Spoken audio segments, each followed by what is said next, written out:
Hello, and welcome to another edition of Uconomy. I'm Thomas Fox. And I'm Nunzio Bruno. And today we're going to be talking a little bit about our good friends over at Facebook. Facebook. Well, before that, I have to explain something. I had a wardrobe malfunction, which is why I'm a little dressed down today. I don't want you guys to think it's unprofessional. The Janet Jackson of Uconomy, right? Yeah, right. Malfunction. I didn't want to blur out anything, so I just figured I'd throw on some clothes. That's right. There's actually a Susan in the back of his car full of diet soda. So, Yes. and it wouldn't look good on camera, we don't think. Yeah, shiny, but not good. Shiny. Sharkskin suit. It's Nunzio. He's got a sharkskin suit. Yeah, snake oil. Well, so speaking of sharkskin suits and snake oil, employers nowadays want more and more information from you. One of the things they're asking for when you're applying for a job is your Facebook password. And we're going to talk a little bit about that. Should you give it to them? If you do give it to them, what are the ramifications? And honestly, something that employers are missing, the whole thing is really kind of illegal. Right. So we're going to be talking a little bit more about that. And if you're looking for a job, this information is going to help you. If you're an employer looking to hire somebody, probably going to save you some dough and legal costs as well. So right. You might want to pay attention to this episode. The idea there is passwords are very private and unique to us. So it would be the same as an employer asking for your house keys, essentially, which you wouldn't do. They have no right to be in your house as long as it doesn't impede with what you have, your responsibilities to what you're responsible for at your job. In the job hiring process, there are questions that they also can't ask, right? Just like they can't run through your underwear drawer. If they wanted to, they could. I would prefer they didn't. They would probably prefer at the end they didn't as well. Right. So part of what they can find online has a lot to do with ethnicity, citizenship, age, gender, weight. A lot of those questions that they're unable to ask, that it's illegal to ask. Basically, when you're going for a job, you want. It's like apples to apples. Now, if anybody's ever written a proposal that you had to send out to vendors, a vendor proposal, you want to make sure everybody's comparing apples to apples. So you write up your proposal, you say, this is what I'm looking for. So you're all going to get the nuances of the producer or the director or whoever it may be, but really what you're looking to do is to facilitate a function. And the same thing happens here when you're looking for somebody to do a job. You want to make sure that someone has the best qualifications to do that job.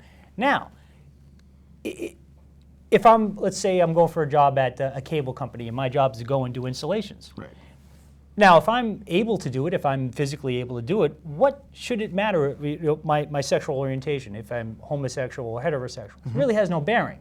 And that's what comes down to these questions that Nunzio is talking about. None of that really comes into play when in the job process. And that's where a lot of people are having issues with the Facebook thing. Because, listen, I myself, I have my bio online and things like that, and I put out information that people can easily find about me because I do media interviews and things like that. So I want them to see certain things. Certain things I don't want them to see. Like my Facebook page is a hot mess, and that's all right. That's my personal account. That's my information. I share on there what I do on the weekends and talk to my friends about things. But if I gave someone access to that, now just think of all the information you put in your Facebook account. It asks you for a lot of information when you sign up.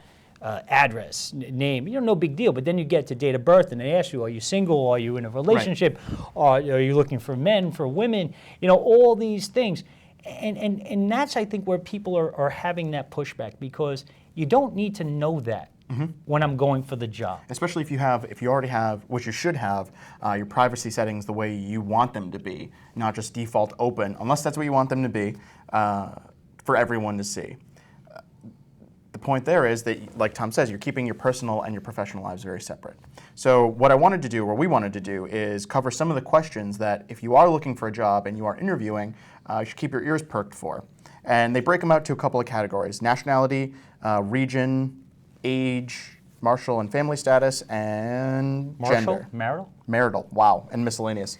Martial law, lawyered. Okay, nationality.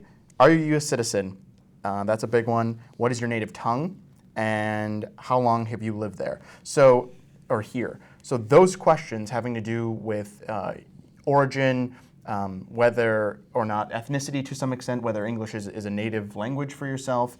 And instead of a U.S. citizen, it should be, I think the question they ask that you should be asked instead is, are you authorized to work in the U.S.? Because your citizenship should have no bearing on whether or not you're eligible for a job as long as you can work in the U.S., right? Visas. Well, because you have visas and things like that, but there are some places that do want to know if you're a U.S. citizen. But when you get in Arizona, that gets a little more tricky because of the green card laws and things like that.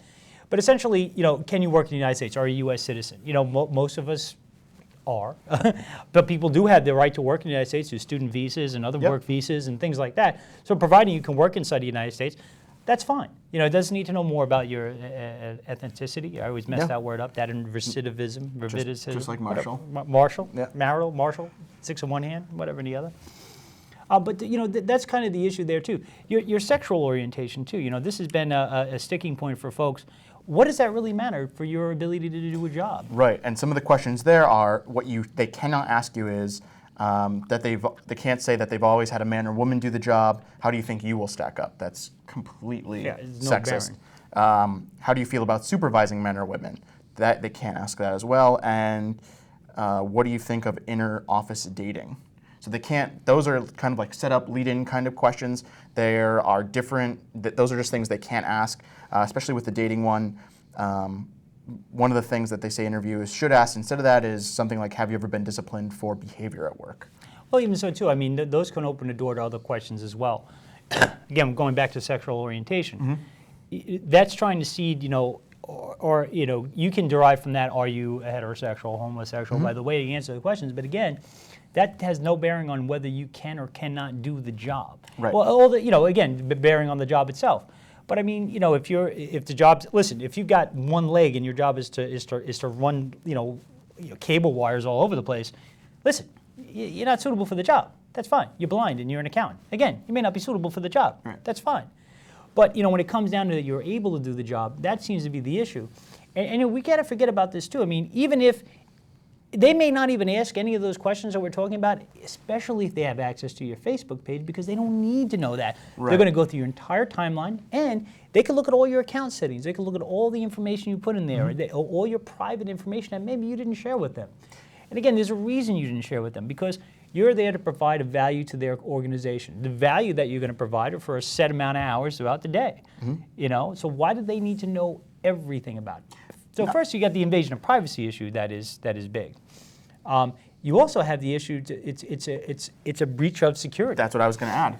They have if you give somebody your password to any one of your accounts, they have the opportunity to change any of the information that's there, or I don't want to say conspiracy, but plant information, if you will. Or even that, not even that. It's like they have complete access to your Facebook profile unless you change the settings and everything. But I hate changing passwords. That's whatever. But the gist is that they shouldn't have this access in the first place. And I'm really trying to think of the genius that first came out with this and said, hey, I got a bright idea. Let's violate everyone's human rights and privacy rights and go in and ask them for their Facebook information. And I bet you that a lot of young adults probably gave access to people just because they're nervous. It's their first job. This guy's asking me for my Facebook login. I got to give it to him.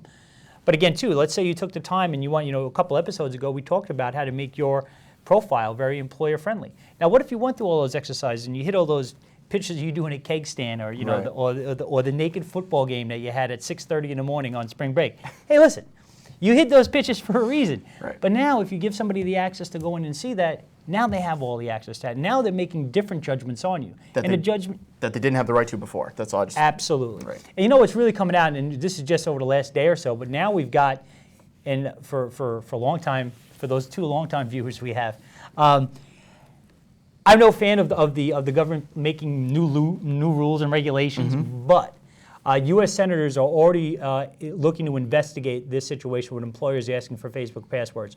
They understand the aspect that this is not right and that employers shouldn't be doing it. So now it looks like there could be some legislation from there. There could actually be penalties and fines for anybody who may have asked for this in the past. We don't know what can shake out. But the most important thing for you to realize is that you don't have to give your Facebook information to somebody when looking for a job. You can politely decline. You can also help them out and say, you know what?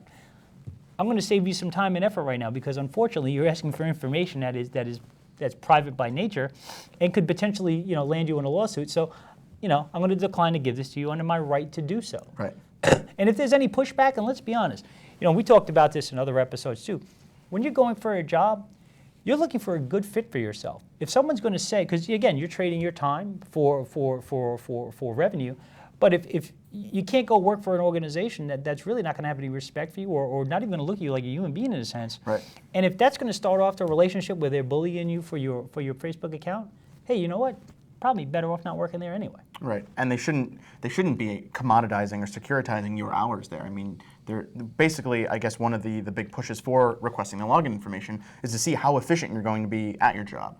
You know, are you going to be the kind of person that is partying all the time in the off hours? Because that's going to have an effect on your efficiency. So if I'm an employer and I'm paying wages, I want to make sure the people that I hire are going to be those that I believe will work the hardest for the longest amount of time. Yeah, indeed. And well, I mean, that changes too. I mean, if I was 20, I could stay out to 6 o'clock in the morning to make it to work at 8, and I'd be just fine. Do it now when I'm 40, and I would need a 3-day siesta to recover.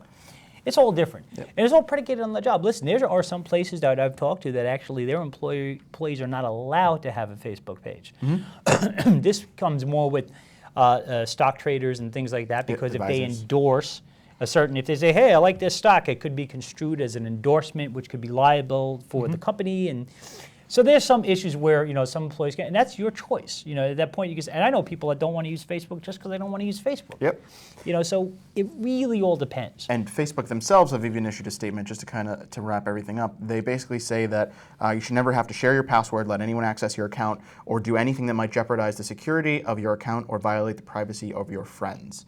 So that's their stance on it. They say, don't give it up either. Because again, it's not just you that it affects. If somebody has access to your account, they have access to everyone that you have access to, essentially. Yeah, they can see. I mean, who knows what and again, I'm not saying that employers are taking this information and using it in any method beyond the one they intend to, which is illegal to begin with. Yeah, well, but you never know where it goes. You need all of a sudden there's a dishonest employee that has, let's say 100, and we know how it is nowadays. For every one job, there's 3 to 5 applicants. So now there's somebody, let's say someone's got 500-600 people's login information for their Facebook page. What can they do with that information? But there's a lot of issue with spam and other privacy issues on the net. And listen, I was one of those idiots that watched what was it, Spaceballs. Yeah, and there's one part, and the guy's going, what's the password? And he's like 1, 2, 3, 4, 5, 6. He goes, what? Some idiot would do, what? Oh, this sounds like some idiot's luggage, password. He goes, hey, that's my luggage password. I'm one of those people. I have very simple passwords. That's not my password. So if you go to Facebook right now, that's not going to work. But I have the same password for several different accounts, which is dangerous. Which is okay. But again, dangerous. But again. So now, what if you're the same way and you have your Facebook login is the same login for your other accounts? Susceptible to risk. And now they could access your email account. So there's far-reaching with this. And again, senators right now, I think Chuck Schumer out of New York, 2 U.S. senators are calling the U.S. Department of Justice and Equal Opportunity Commission to investigate employer asking for Facebook passwords. So they can't balance a budget, but they can be all over Facebook. So that's hopeful. I guess, right? Moral of the story, watch for bad questions in interviews, okay? And guard your passwords. And don't do like Tom does. Don't keep everything the same. Get a password manager. Remember one password, and then the password manager does the rest. That works too, and nothing very similar. Also, do yourself a favor. If you're in the process of looking for a job, visit LinkedIn, and not just for the purpose of using LinkedIn, but find their blog. LinkedIn blog has some really good information for job seekers. They'll not only tell you what you shouldn't do, they'll also tell you what you should do, and give you some tips on what to watch out for, especially watch out for things like this. So again, visit LinkedIn.com, look for their blog, and it's got a wealth of information. Do some research yourself. Find out, interview questions I can be asked, interview questions I can't be asked. Google it when in doubt. When in doubt. When in doubt. All right. Well, no doubt, you showed up for another episode of Uconomy, so that's awesome. Be sure to find us on Twitter, Uconomy Show, or find us on Facebook, Uconomy. I think it's Uconomy Show? Probably Uconomy Show. Probably Uconomy Show. We don't know how Alfonso Santinella set this all up. Yeah, But anyway, thank you very much for watching. Thanks. And we'll see you next episode.